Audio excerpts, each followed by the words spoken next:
हमारे शास्त्रों में बताया है कि श्रावण महीने के बाद आपको शिव जी का पूजन कैसे करना है। तो मैंने कल कहा था कि आपको बताएंगे कि किस किस दिन हम शिव जी का अभिषेक कर सकते हैं, किस किस दिन नहीं कर सकते। तो शिव पुराण में लिखा है कि भैया जिस तिथियां बताई गई हैं, हर माह की कुछ विशेष तिथियां हैं। श्रावण महीने के बाद आप किस किस दिन भगवान शिव का पूजन करें। यदि आपकी कोई कामना है तो सबसे पहले लिखा हुआ है कि जिनके घर में बेटे बेटियों का विवाह नहीं हो रहा है, या विवाह हो गया किंतु विवाह के बाद गृहस्थ बढ़िया नहीं चल रहा है, या गृहस्थ बढ़िया चल रहा है महाराज किंतु 5 दिन बढ़िया निकलते हैं, एक आध दिन कला हो जाती है। तो लिखा हुआ है शिव पुराण में कि यदि आपकी कामना पुत्र या पुत्री के विवाह की है, या पति पत्नी के आपस के संबंधों को मधुर करने की है, तो शिव पुराण में लिखा है कि हर माह की शुक्ल पक्ष की द्वितीया और नवमी, जो भक्त आस्था पर सुन रहे हैं वो ये लिख लेंगे कि हर माह, श्रावण के बाद की बात मैं बता रहा हूं, हर माह के शुक्ल पक्ष की द्वितीया और नवमी को भगवान का अभिषेक करना है, और हर माह कृष्ण पक्ष की प्रतिपदा और अष्टमी।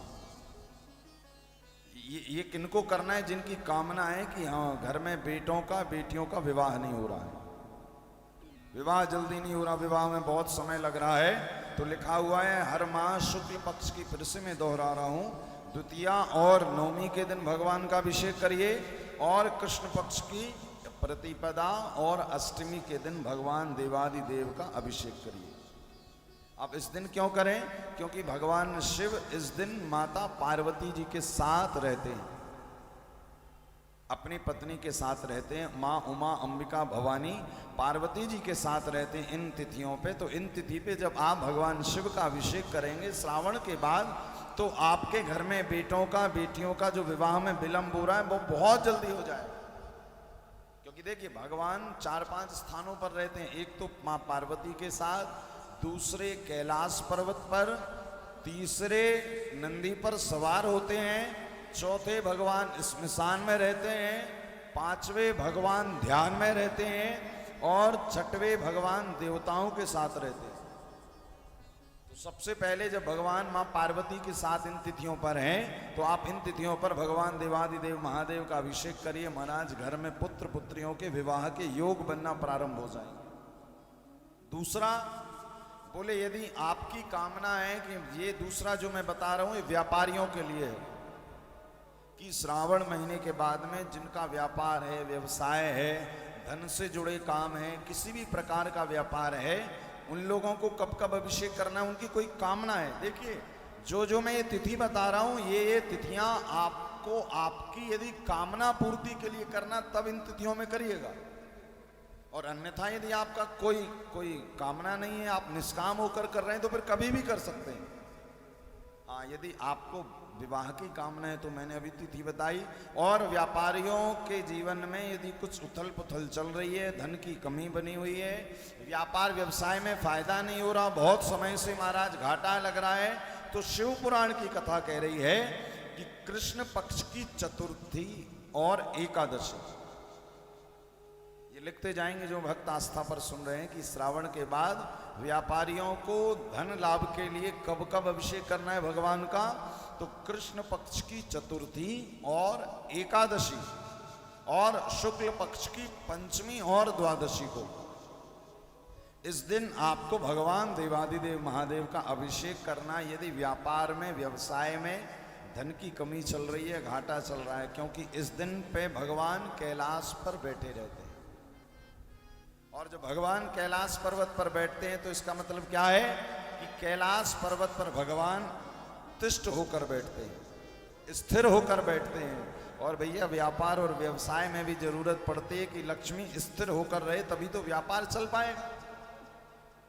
तो मैं पुनः दोहरा रहा हूं, कृष्ण पक्ष की चतुर्थी और एकादशी, शुक्ल पक्ष की पंचमी और द्वादशी, इस दिन भगवान शिव कैलाश पर्वत पर रहते हैं। तो इस दिन व्यापारियों के लिए विशेष यदि आपकी कामना है कि हे देवादिदेव महादेव, हे भगवान शिव, हे औगणदानी, हमारे व्यापार में खूब समृद्धता आ जाए, खूब संपन्नता आ जाए, तो इस दिन आप भगवान शिव का अभिषेक करिए।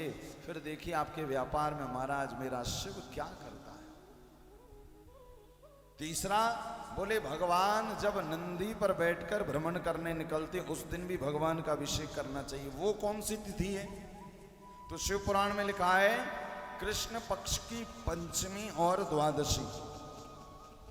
सुनेंगे ध्यान से, कृष्ण पक्ष की पंचमी और द्वादशी और शुक्ल पक्ष की षष्ठी और त्रयोदशी, इन दोनों तिथियों पर भगवान नंदी पर बैठकर सवार होकर निकलते हैं।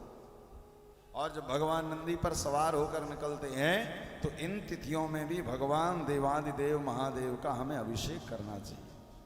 कब कब?